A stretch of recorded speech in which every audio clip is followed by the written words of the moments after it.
Things that I did? No, I really don't. Things that I did, because I think I conducted myself as a real soldier would have conducted himself. I have nothing to be ashamed of. I wish I was more sensitive. I said, we were talking before, I said I went back to Vietnam in 2004, and I learned more about the Vietnamese culture in the 4 days I was there than I did in the year I was there. And part of that was we were isolated. Part of that was that there was no inducement to learn anything. But I wish I had been more sensitive to certain situations. I wish I had learned more. I don't know. Sometimes the dark half of me wishes that I got involved in a black market. I would have been retired by now. I ever saw the movie The American Gangster, where he was actually smuggling drugs back in body bags and caskets.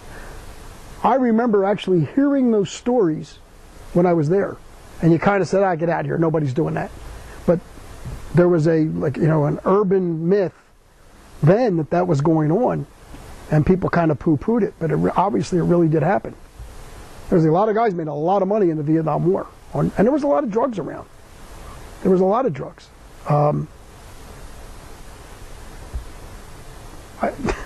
I told my daughters I'm not proud of this. By the time I was 20, I was around the world once and broke every one of the 10 commandments. Just nature of the beast because of where I was and what I did. And did I use drugs? Of course I did. We all did. There were very few guys that didn't at least smoke pot. It was very available. It was very cheap. There was opium. Didn't do heroin, but there was heroin there. I mean, it was available and inexpensively. So, sir. We were talking a little bit before class about your involvement in the Hamburger Hill and your impressions of Restrepo, and just any parallels that you see Afghanistan and Vietnam. There's a movie called Hamburger Hill, which is actually a factual-based movie of a hill. I believe the original Hamburger Hill was 1968, but there was actually 3 battles of Hamburger Hill, and there was almost one every year. It was a general that really just wanted to take this strategic position at the top of the hill. Guys literally took them 2 weeks to get up to the top, and then they were there. He said, okay, go home. Well, that was the frustration of Vietnam. You would take these defensive positions and then just abandon them, and you'd lose a lot of people doing that. I was in that second battle of Hamburger Hill, which wasn't as big as this one, but it was the same thing all over again, different commanding general. There is a movie, it was on National Geographic, called Restrepo. And it's the same guy that did The Perfect Storm. I believe his name is Jurgen. That's it, Sebastian Younger. He spent a year with an infantry platoon in Afghanistan. And Restrepo was the name of their, what they called a, I believe they called it an OP, an observation post. We called them LZs then, but it was an observation post. And they named it after their medic that was killed. And typically you would name landing zones after people that were killed. He spent a year with these guys, and I looked, and I was stunned. It was like Vietnam all over again. We'd actually take anti-aircraft fire from certain areas that were considered no-fire zones. You weren't allowed to return fire. You would literally have to call back on the radio to the base camp. The base camp, in some instances, would actually go to the Pentagon to see if it was okay to return fire. Well, that was crazy. It's 20, 30 minutes before you get a response, they're gone. And I looked at Restrepo, and they're watching a guy ferry people from point A to point B on the back of a motor scooter, and they've got weapons. And he knows they're just taking them to an area where they're staging to come and attack the Americans. They weren't allowed to shoot them because they hadn't been fired on yet. And these guys were literally 100, 200 yards away from them. They're still digging with little shovels, filling sandbags, or not sandbags, but they're larger containers. Doing this stuff by hand. They're still going to the bathroom in 55-gallon drums and burning it with diesel fuel. And I'm stunned at the lack of advancement from a tactical nature. I still see guys coming off the back of Chinook helicopters like we did. Except now the Chinooks hold 65 guys instead of 48 guys because they have more lift capacity. So then you look and you say, what the heck are these poor guys doing? It's like it was 40-some years ago, and with no end game strategy. You know, no one's giving you a strategy. We're going to do X, Y, and Z, and then we're going to get out of here. And I don't know if anybody has any military experience or read anything about tactics. You can't win a war, a guerrilla war, by defensive positions. The French couldn't do it in Vietnam. The Americans couldn't do it in Vietnam.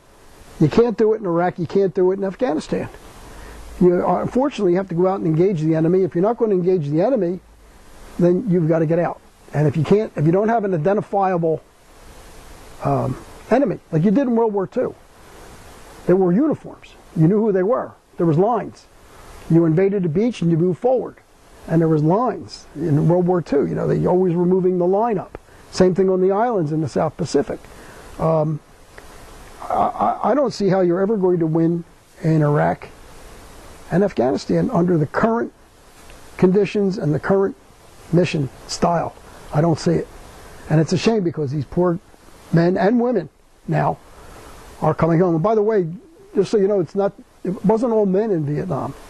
And Vietnam veterans are very sensitive to the women that gave their lives in Vietnam. The majority of them were nurses. And after the Vietnam Memorial was put up in Washington, the same veterans that funded and put up that memorial also had one done for the nurses a couple of years later because they felt that was important to acknowledge the nurses.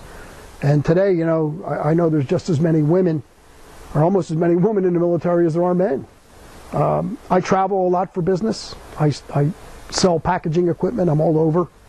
And I always see a soldier, whether it's a man or a woman, in the airport, and I always thank them for their service. I buy them a drink if I can buy them a drink on the plane or at the bar, mostly because I couldn't get my drink when I came home. But if you do see a soldier, at least regardless of your politics, because they probably have the same politics you do, thank them for their service. And I think as long as we keep on fighting the wars the way we're fighting them, I don't see an end game. I don't see a successful conclusion, unfortunately. I mean, you were there in Iraq. Do you really, other than the surge, and that's the other thing, you went in with too little, too late. The reason Desert Storm was so successful, and you should read Schwarzkopf's book. Schwarzkopf said, he learned from Vietnam. He said, I'm not going in to fight a battle undermanned, understaffed, and undersupplied. He actually got accused of being General McClellan. If you read any history, McClellan was a Civil War general who sat on the sidelines with his army right outside of Washington, D.C. and just kept on building up troops and supplies and troops and supplies. And finally Lincoln had to order him into battle. But his theory was, I'm not going to go in until I'm well supplied. I'm not going to lead people to slaughter. And Schwarzkopf, to his credit, the other thing Schwarzkopf did, by the way, field commanders were never going to have to call back and say, I need to engage this, that, or the other thing. They could do what they needed to do at the field level and then report back later. He wasn't going to second guess them from an armchair like they did in Vietnam. And you also had, I believe at that time in Desert Storm, the first Desert Storm War, I believe you also had senior level officers like Schwarzkopf who were Vietnam veterans, who experienced the frustration of Vietnam, not having a clear mission statement, not having the supplies, not being able to do what you needed to do. Like I said, we went into Cambodia, and that should have been an awakening. You go into Cambodia unexpected with a massive force, and you put them out of commission. Had they done that in '65, I may not even be having this discussion with you today. They tried to fight a broad war and a big landmass on a very limited scale. It's physically impossible, logistically impossible.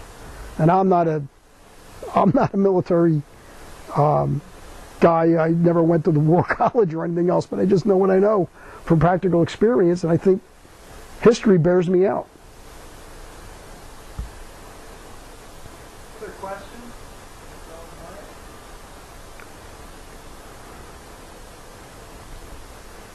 Anything else you'd like to add? No, you can go onto that website. That's an interesting website.